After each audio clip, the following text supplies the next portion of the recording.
नमस्कार, मी प्रिया काळे. तरुण भारतच्या न्यूज बुलेटिनमध्ये आपल्या सर्वांचं स्वागत. आता पाहूया ठळक घडामोडी. नीट परीक्षेत कमी गुण मिळालेल्या विद्यार्थ्यांना सरकारी कोट्यात जागा उपलब्ध करून देतो या नावाखाली नागरिकांची लाखो रुपयांची फसवणूक केल्याची घटना बेळगावात घडली आहे. पोलिसांनी आरोपीला मुंबई येथे अटक केली असून त्याच्याकडून 12 लाख रुपये रोख रक्कमसह 15 लॅपटॉप, 5 मोबाईल व कॉम्प्युटर जप्त करण्यात आले आहेत. अटक केलेल्या आरोपीचे नाव अरगोंडा अरविंद उर्फ अरुण कुमार, वय वर्षे 43, राहणार खंडीमा, मूळ गाव हैदराबाद, तेलंगणा. अरुण कुमार विरोधात बेळगावसह अनेक राज्यात फसवणुकीचा गुन्हा दाखल झाला आहे. लोकांनी सरकारी नोकरी देण्याच्या नावाखाली फसवणूक करणाऱ्यांपासून सावध राहावे. कोणाचीही फसवणूक केली जात असल्यास त्यांनी जवळच्याच पोलीस ठाण्यात जाऊन तक्रार करावी, असे आवाहन डीसीपी रोहन जगदीश यांनी केले आहे. बेळगाव चोरला रस्त्यावरील गोव्यासाठी मोठ्या प्रमाणात अवजड वाहतूक गेल्या आठवड्यापासून सुरू झाली आहे.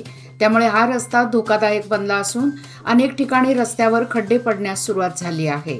तसेच कुसमळी येथील कमकुवत झालेल्या पुलावरून ही अवघड वाहतूक सुरू राहिल्यास केव्हाही मोठा अनर्थ घडू शकतो. यासाठी चोरला रस्त्यावरून गोव्याकडे होणारी अवजड वाहतूक तातडीने बंद करण्यात यावी, अशी मागणी जांभोटी, कणकुंबी, चोरला या परिसरातील नागरिकांनी केली आहे. तसेच मंगळवारी दिनांक 16 रोजी जिल्हाधिकारी व तहसीलदारांना याबाबतचे निवेदन देण्यात येणार असल्याचे तरुण भारतशी बोलताना किरण गावडे यांनी सांगितले. बेळगाव महापालिकेच्या 4 स्थायी समित्यांवर निवड झालेल्या अध्यक्षांचा शपथविधी कार्यक्रम आज सोमवारी पार पडला. महानगरपालिकेच्या स्थायी समितीच्या निवडणुकीनंतर अध्यक्ष निवड प्रक्रिया बिनविरोध पार पडली. त्यानुसार आज महापालिकेत महापौर सविता कांबळे यांच्या नेतृत्वाखाली अर्थस्थायी समिती अध्यक्षपदी नेत्रावती भागवत, आरोग्य स्थायी समिती अध्यक्षपदी श्रीशैल कांबळे, नगर रचना स्थायी समिती अध्यक्षपदी जयतीर्थ सौंदत्ती, लेखा समिती अध्यक्षपदी रेश्मा कामकर यांनी शपथ घेतली. यावेळी महानगरपालिका कार्यालयाच्या आवारात नियुक्ती झालेल्या स्थायी समिती अध्यक्षांनी डॉक्टर बाबासाहेब आंबेडकरांच्या स्मारकाला अभिवादन केले. यावेळी उपमहापौर आनंद चव्हाण, महापालिका आयुक्त अशोक दुडगुंटी, भाजप जिल्हाध्यक्षा गीता सुतार आदी उपस्थित होते. बेळगाव शिवाजीनगर रोडवरील पेट्रोल पंपजवळ काल रविवारी रात्री खासगी बस रस्ता दुभाजकाला धडकली. चालकाचे नियंत्रण सुटल्याने हा अपघात घडला आहे. धडकेनंतर या ठिकाणी असलेला विद्युत खांब मोडून एका रिक्षावर पडल्याने रिक्षा चालक जखमी झाला आहे. मात्र यामध्ये सुदैवाने काहीही जीवितहानी झाली नाही. प्राथमिक माहितीनुसार एक भरधाव खासगी बस दुभाजकाला धडकली. मात्र यात रिक्षा व बसचे मोठ्या प्रमाणावर नुकसान झाले आहे. विद्युत खांब रस्त्यावर आडवा पडल्याने वाहतूक काही काळ ठप्प झाली होती. भाग्यनगर 5वा क्रॉस परिसरात काल रात्री झाड कोसळले. यावेळी सुदैवाने रस्त्यावर कोणी नसल्याने दुर्घटना टळली. मात्र झाड पूर्णपणे रस्त्यावर कोसळल्याने त्या ठिकाणी वाहतुकीस अडथळा निर्माण होता. वादळी पावसामुळे कमकुवत झाडांची पडझड होऊ लागली आहे. वादळी पावसामुळे शहरातील धोकादायक झाडाचा प्रश्न ऐरणीवर येऊ लागला आहे. भाग्यनगर 7वा क्रॉस परिसरात अनेक झाडे धोकादायक परिस्थितीत आहेत. याकडे संबंधित अधिकारी व प्रतिनिधींचे दुर्लक्ष झाले आहे. घराबाहेर 4 चाकी, दुचाकी अशी वाहने असल्यामुळे त्यावर झाड कोसळल्यास याला जबाबदार कोण, असा प्रश्न निर्माण झाला आहे.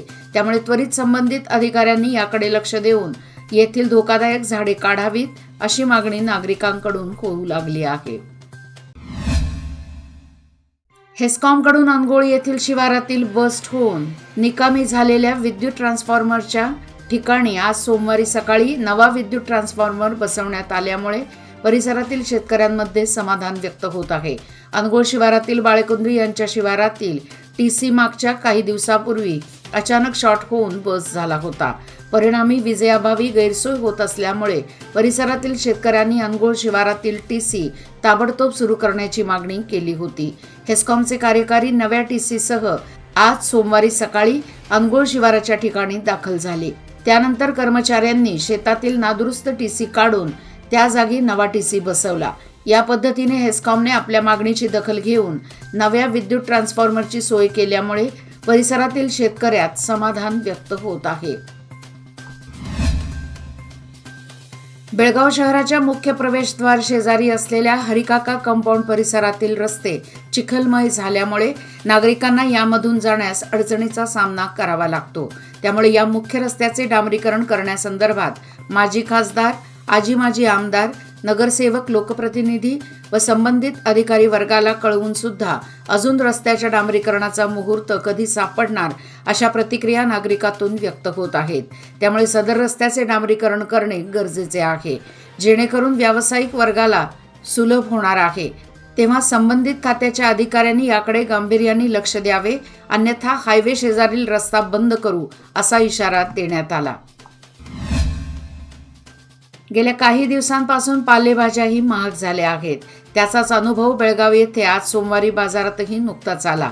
भाज्यांसह इतरही वस्तू महागल्याने महिलांचे आपल्या स्वयंपाकघरातील आर्थिक गणितच बिघडले आहे.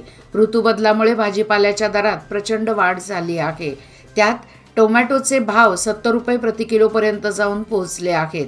दुसरीकडे मिरची, लिंबू, मेथीसह इतर भाजीपाल्याच्या भावाचा ठसका नागरिकांच्या खिशाला जड झाला आहे. बेळगावसह ग्रामीण भागातील आठवडे बाजारातही भाजीपाला खरेदीची गर्दी कमी दिसून येत आहे. रोटरी क्लब बेळगाव दर्पण, आयुष विभाग, शहापूर काळभैरवनाथ देवस्थान ट्रस्ट आणि भारतनगर तिसरा क्रॉस सार्वजनिक गणेशोत्सव मंडळ यांच्या संयुक्त विद्यमाने शहापूर परिसरातील नागरिकांना डेंग्यू प्रतिबंधक लस देण्यात आली.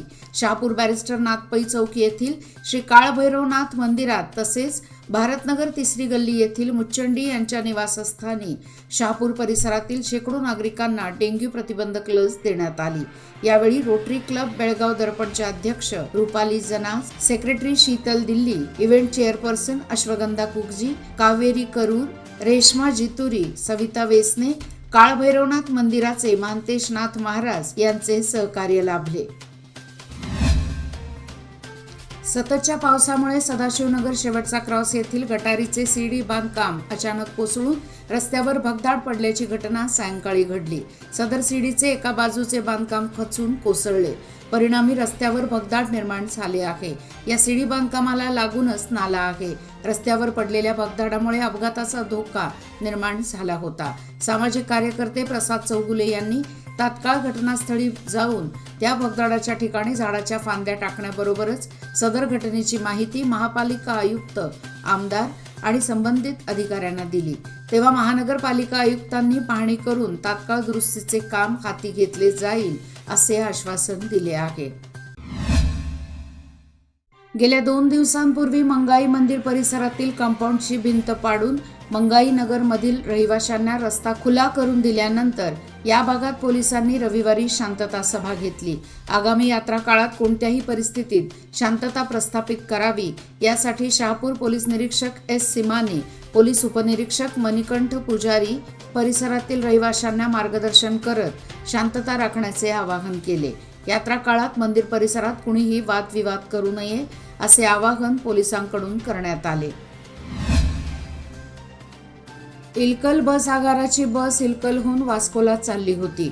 रामनगर अनमोड रस्ता बंद असल्याने ही बस रुमेवाडी अनमोड मार्गावरून जात असता गोव्याकडून येणाऱ्या इनोव्हा कारला चुकवताना बस चालकाच्या प्रसंगावधानामुळे मोठा अनर्थ टळला. इलकल आगाराची बस इलकलहून वास्कोला जात होती. बस क्रमांक KA29F1267 ही बस शनिवारी दुपारी 3 वाजता वास्कोकडे चालली होती. खानापूरजवळ रुमेवाडीजवळ असलेल्या पुलावरून बस जात असताना समोरून इनोव्हा क्रमांक GA09A8163 ही भरधाव आल्याने बस चालकाने प्रसंगावधान साधून बस रस्त्याच्या कडेला नेली. अन्यथा समोरासमोर मोठा भीषण अपघात झाला असता. चिकोडी सदलगा विधानसभा मतदारसंघाचे आमदार गणेश हुक्केरी यांना चिकोडी जिल्हा संघर्ष समितीच्या सदस्यांनी चिकोडी जिल्हा व्हावा या मागणीसाठी सोमवारपासून विधानसभा अधिवेशनात आग्रह धरावा अशा मागणीचे निवेदन रविवारी आमदारांच्या घरी जाऊन मुख्यमंत्र्यांच्या नावे त्यांना निवेदन दिले.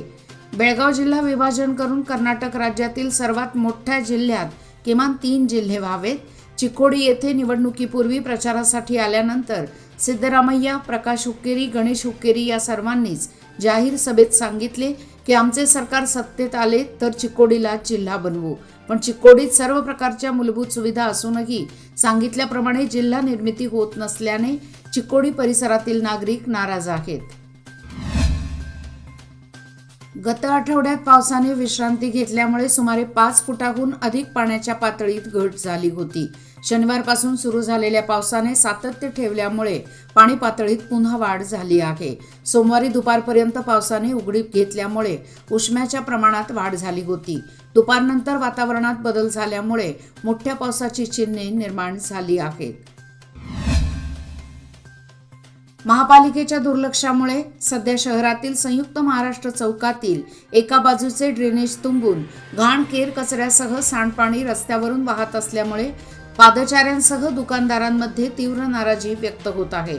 संयुक्त महाराष्ट्र चौक खडेबाजार येथील रेमंड शोरूम व हिंदी प्रचार सभा यांच्या समोर असलेले भुयारी गटार साफसफाई अभावी मोठ्या प्रमाणात तुंबून ओसंडून वाहत आहे. त्यामुळे विशेष करून हिंदी प्रचार सभेच्या प्रवेशद्वारासमोर मोठ्या प्रमाणात घाण केर कचरा मिश्रित सांडपाणी साचून राहिले आहे. परिणामी हिंदी प्रचार सभेमध्ये ये जा करणे नागरिकांना कठीण झाले आहे. तुंबलेल्या ड्रेनेजचे सांडपाणी रस्त्यावरून देखील वाहत आहे. या प्रकारामुळे या ठिकाणी अस्वच्छता व दुर्गंधीचे वातावरण पसरल्यामुळे नागरिकात तीव्र नाराजी व्यक्त होत आहे. याचबरोबर आजचे बातमीपत्र इथेच संपले. अधिक माहिती आणि ताज्या घडामोडी करता पाहत रहा तरुण भारत न्यूज चॅनल. तसेच आमच्या चॅनलला लाईक, शेअर आणि सबस्क्राईब करायला विसरू नका. आणि विश्वासार्ह बातम्यासाठी दररोज वाचा दैनिक तरुण भारत. धन्यवाद.